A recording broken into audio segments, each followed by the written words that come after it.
welcome all the registered student in the course of Fundamental of Computational Biology. In previous lecture, you have been gone through the topic Basics of Prey-Predator Model and Population Based Model Building. The topic that we will cover in today's lecture is Infectious Disease Spread Model, SIR, SI models. Myself, Dr. Kush Kumar Nayak, Assistant Professor, Amity Institute of Biotechnology, Amity University, Chhattisgarh. In the present lecture, we will cover the following contents. We will see the introduction of infectious disease spread model, then we will go importance of infectious disease spread model, we will check the various types of disease spread model like compartmental and agent based models. We will also see the various subtypes like SIR models, SI models, SEIR models, and after which we will check the various challenges associated with these models. The last we will check the applications and future aspects of infectious disease spread model. So, let us start with the introduction part. Infectious disease are an important cause of human death. The study of pathogenesis, spread regularity and development trend of infectious disease not only provide a theoretical basis for future research on infectious disease, but also has a practical guiding significance for the prevention and control of their spread. Infectious diseases are diseases that can be transmitted from a person to person, from person to animal, or from animal to animal after protomicroorganism and parasites infect human beings or animals. Infectivity, epidemic and uncertainty are the three main characteristics of infectious diseases. A thorough study of the spread causes, spread routes, spread processes and epidemic laws of infectious disease is the main method for effective prevention, control and elimination of infectious disease.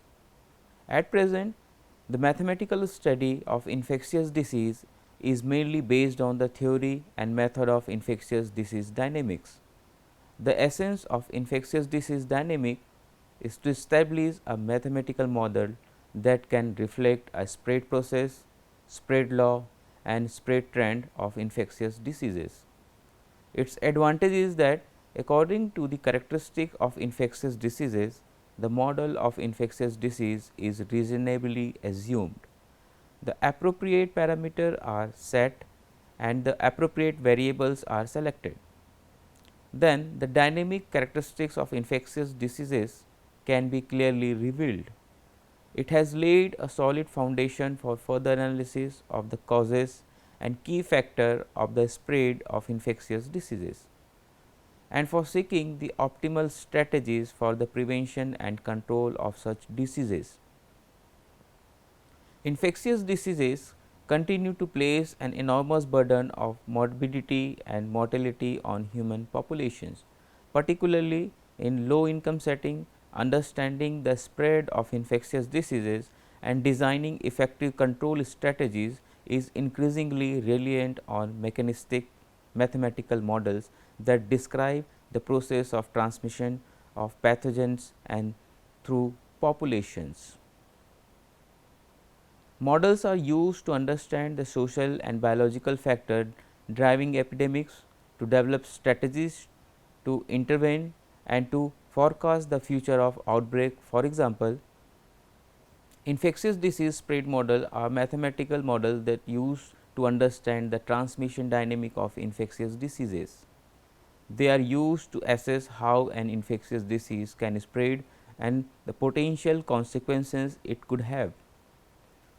These models are composed of equations that describe how an infectious agent is spread in a population and can help in the evolution of mitigation strategies and treatment.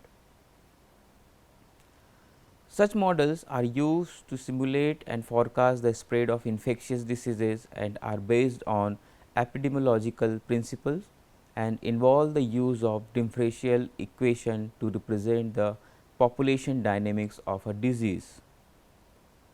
The model seek to pinpoint factors that influence the spread of an infectious disease, such as characteristics of the host population, the behavior of transmitting vector, the property of the pathogens.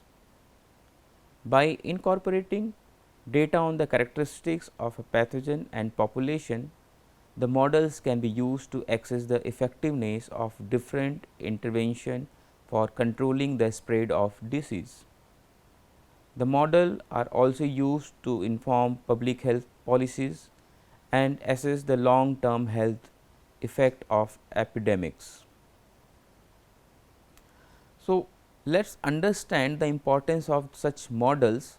The idea that transmission and spread of infectious disease follows law that can be formulated in mathematical languages is old. In 1766, Daniel Bernoulli published an article where he described the effect of smallpox variolation on life expectancy using mathematical life table analysis. However, it was only in the 20th century that the non-linear dynamics of infectious disease transmission was really understood.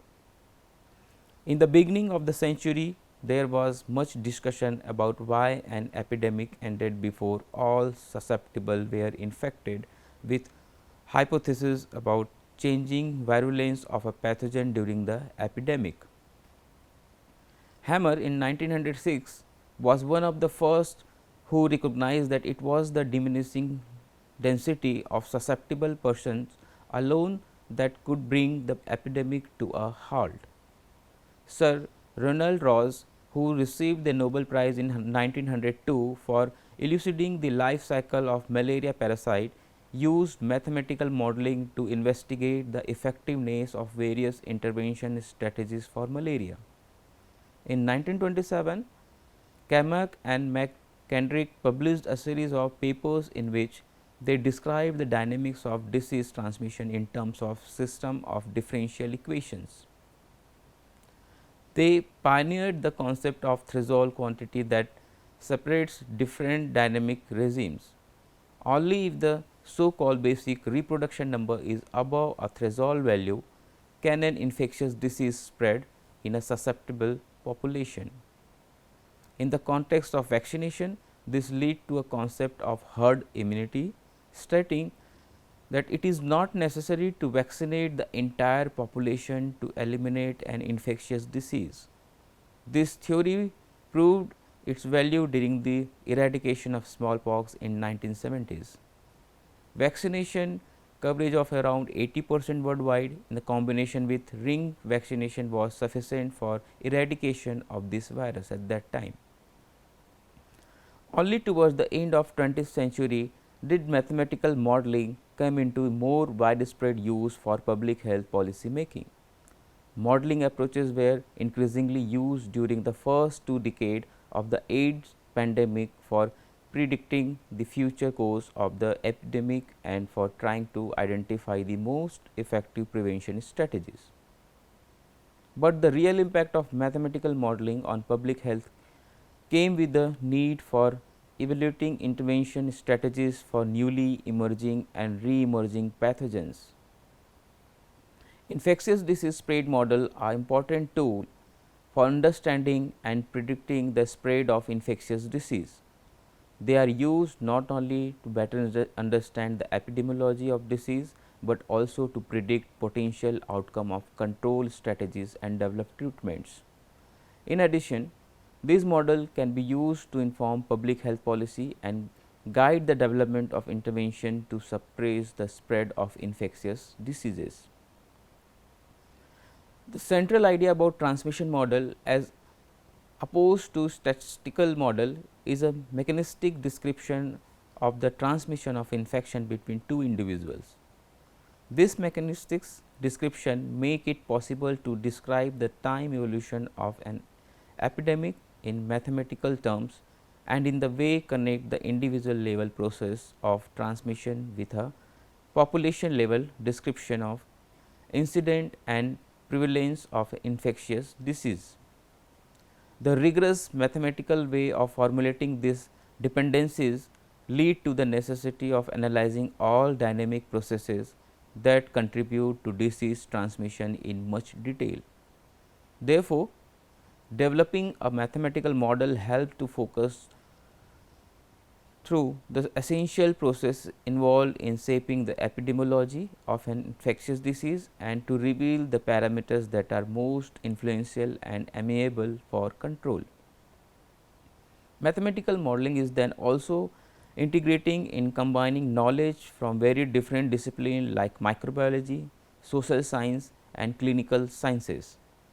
For many infections such as influenza and smallpox, individual can be categorized as either susceptible, infected or recovered and immune.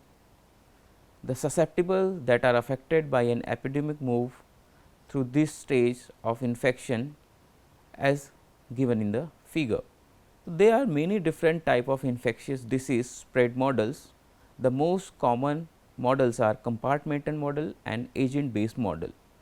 The compartmental model divide a population into different compartments based on their potential to transmit or be infected by the disease. The common compartments in compartmental model include susceptible, infectious and recovered, that defined by capital S, capital I and capital R respectively. On the other hand, agent based model are software simulation in which individual entities interact and influence each other behaviors. This type of modeling is often used to study the spread of disease in heterogeneous population. The common models used to describe compartmental model and agent based model are susceptible infected removed, that is SIR, susceptible infected, that is SI, and susceptible exposed infectious removed, that is SEIR model. The SI model assume the people do develop immunity, while SI model assume that people do not develop immunity once they recovered from the infectious disease, while SEIR models are an extension of combination of the SI and SIR model and account for the time duration from exposure to the disease until the person become infectious. This model can be used to develop strategy to reduce the spread of infectious disease. Many of the above ideas can be formalized mathematically in so called SIR model that describe the dynamic of different stages of individuals in a population in term of system of ordinary differential equation. The variables of the system are given by the compartment described as above. The group of susceptible persons, which denoted by capital S, the group of infected person denoted by the capital I, and the group of removed person, which removed from the process of transmission by immunity denoted by the capital R. The mathematical model provide a precise description of a movement in and out of three compartment, that is S, I and R. Those movement are birth that flow into the compartment of susceptible individual, death that flow out of all compartment and transmission of infections that flow from S into I compartment, and the recovery that flow from I compartment into the R compartment as shown in a figure. The flow chart of SIR model is given in figure, you can refer this. The SIR model is a type of a compartmental model and is used to model the spread of an infectious disease. The model assumes that a population can be divided into three distinct categories, that is S, I and R. The SIR model is commonly epidemiologically model used to predict the spread of infectious disease. In the SIR model, infections can only occur between susceptible and infected individuals. An infected individual can be either removed through mortality or recovery or remain infected. In addition, individuals who are removed or recovered are assumed to be unable to become infected again. The SIR model tracks the number of individuals transitioning between this compartment at a discrete time interval. On the other hand, the SI model is essentially a simplified version of SIR model that does not include removed compartment. As a result, individuals who recover are assumed to remain susceptible to the disease. The SI model is similar to the SIR model in that it assumes the population is partitioned into two distinct compartments, that is susceptible and infected only.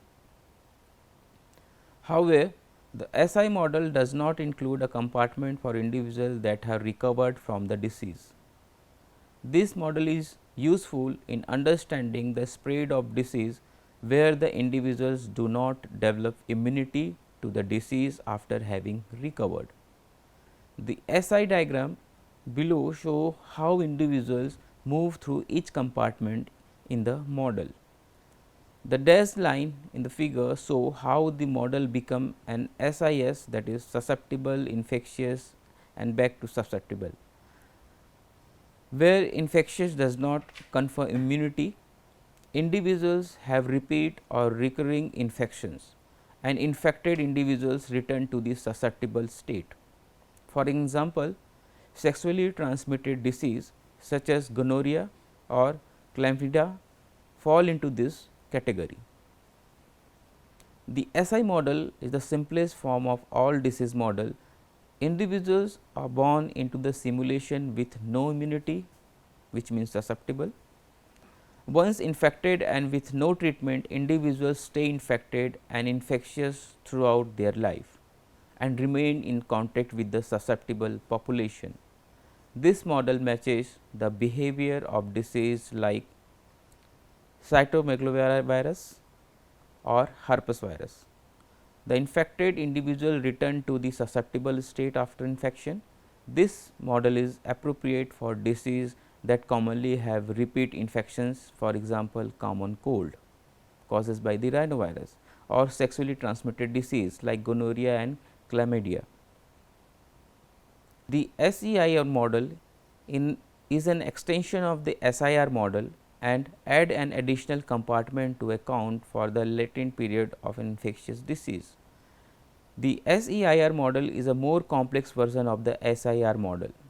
This model take into the account that fact some individual may be an exposed compartment instead of being immediately classified as a infected. In the SEIR model, individuals move from exposed compartment where they have been exposed to the disease, but are not yet infectious, to the infected compartment where they are infectious. The model tracks individuals as they transition from susceptible to exposed, from exposed to infected, from infected to recovered and finally back to susceptible. As with SIR model, infected individuals can be either removed from the model or remain infected. This model is useful in understanding the spread of disease where individuals may be exposed to the disease, but will only become infected if certain conditions are met. The SEIR diagram below shows how individuals move through each compartment in this model. The dashed line shows how the SEIR model become an SEIRS, that is susceptible, exposed, infectious, recovered and back to susceptible, where recovered people may become susceptible again, means recovery does not confirm lifelong immunity. For example, rotavirus and malaria are diseases with long incubation duration and where infections only confer temporary immunity. Many diseases have a latent phase during which the individual is infected, but not yet infectious. This delay between the acquisition of infection and the infection state can be incorporated within the SIR model by adding a latent exposed populations, that is E, and latent infected, but not yet infectious. Individuals move from S to E and from E to I. Since the latency delay the start of the individual infectious period, the secondary spread from an infected individual will occur at a later time compared with an SIR model, which has no latency. Therefore, including a longer latency period will result in a slower initial growth of the outbreak. The complete course of outbreak is observed after the initial fast growth. The epidemic depletes the susceptible population. Eventually, the virus cannot find enough new susceptible people and dies out. So, along with this, let us understand the various challenges that are associated with such models. The challenges associated with infectious disease spread models are classified into three categories, basically data acquisition, model validation and addressing complexity. The first category, which is data acquisition, here public health related decisions making on policies aimed at controlling epidemics is increasingly evidence based. Exploiting multiple sources of data, policymakers rely on complex models that are required to be robust, realistically approximating epidemics and consistent with all relevant data. Meeting this requirement in a statistical, rigorous and defendable manner poses a number of challenging problems. How to weight evidence from different databases and handle dependence between them efficiently, estimate and critically access complex model are key challenges with this area, like obtaining reliable data on the number of cases, population demographics, economic activity and other relevant factor at a sufficient temporal solution can be difficult. Second point, geographic variation and data availability can be affect model accuracy. Third point, different data sources may be required to fill the gaps, often resulting in discrepancy that can create uncertainty in the model result. The second category, which was model validation, where when a multiplicity of a data is used, the various source of evidence will inevitably be a different quality, and a neutral question is whether and how to account for this diversity is in the model. Clearly, the first challenge is to define quality. Here, quality relates to both measurement error and bias. One immediate solution to the heterogeneity of quality would be to exclude the lower quality data with, however, a resulting loss of information and risk of introducing biases due to the selective nature of information retained.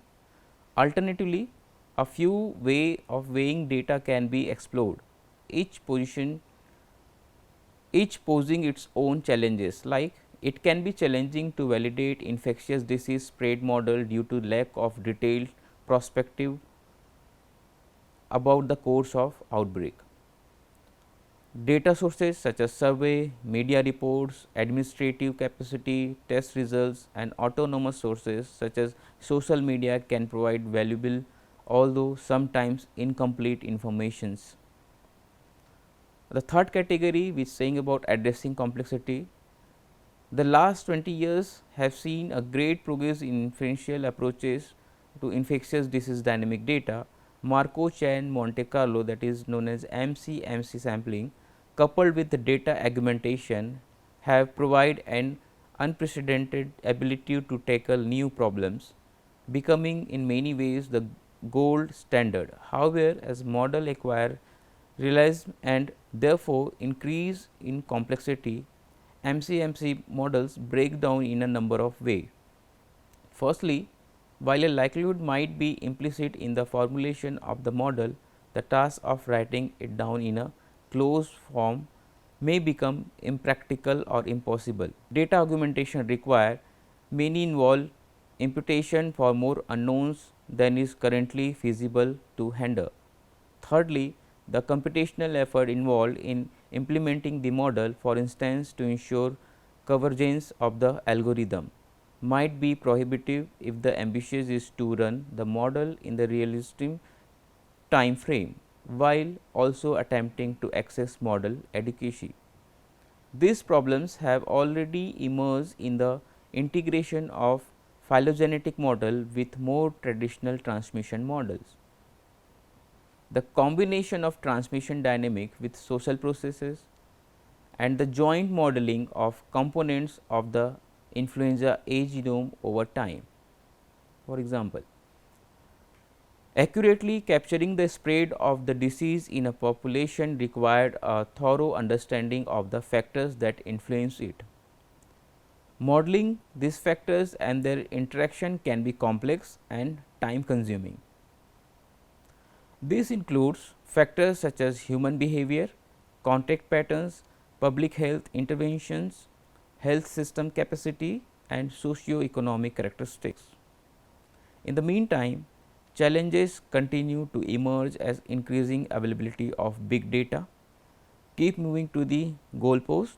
Big data typically demand complex model. One solution is the partition data and analyze each partition independently, ignoring any correlation. A second is to build a joint model that need tackle with a new computational methods. A sensible alternative approach to the complex model that big data might require is to process in steps, analyzing submodels separately first, then before combining them. Different strategies for combining model exist, some of which allow feedback between different submodels and some which do not. Work on understanding how to combine model efficiently while still allowing for feedback where appropriate is ongoing in evidence synthesis of other type of data and could be useful adapted to the context of infectious disease model. So, let us try to understand the various challenges according to the various model. First, let us understand the challenges associated with SIR model. Assumptions of homogeneity across population may not be realistic in many cases, as some portions of the population are more vulnerable to infections. Others may more readily practice social distancing, etc. The SIR model does not consider the spatial distribution of contacts. Many epidemics can spread by physical contact between individuals in specific time and geographic areas.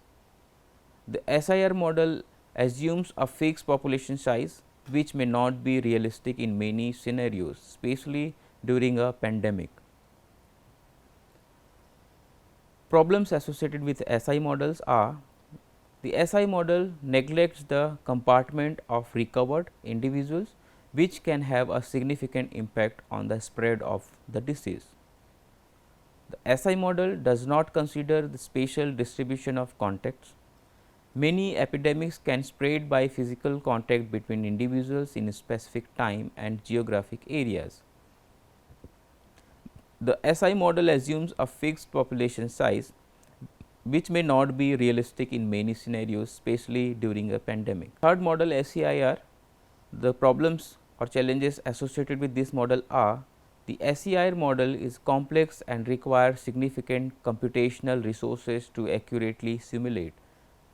The SEIR model is sensitive to the values assigned to each of the parameters, such as the transmission rate and recovery rate. The SEIR model neglects heterogeneity across the population and does not incorporate environmental or behavioral factors. So, let us understand the various application of such model.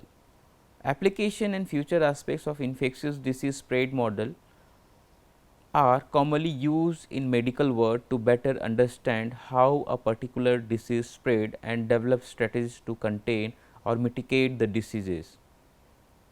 Infectious disease spread model are also used to provide insight into the dynamics of the spread of the disease, to assess the impact of preventive measures, and to inform the design of effective public health policies. Additionally, infectious disease spread model may be used to identify the most vulnerable populations, predict future trends in infection rate, and better understand the impact of climate change on disease spread. The infectious disease spread model can be applied in a number of areas to better understand and forecast the spread of disease such as influenza virus, Ebola, HIV, and the recent example is corona. The model allow for the evaluation of potential intervention and can be used in the context of designing optimal control strategies. For example, the models can be used to simulate testing and screening program or to analyze the impact of vaccination campaigning.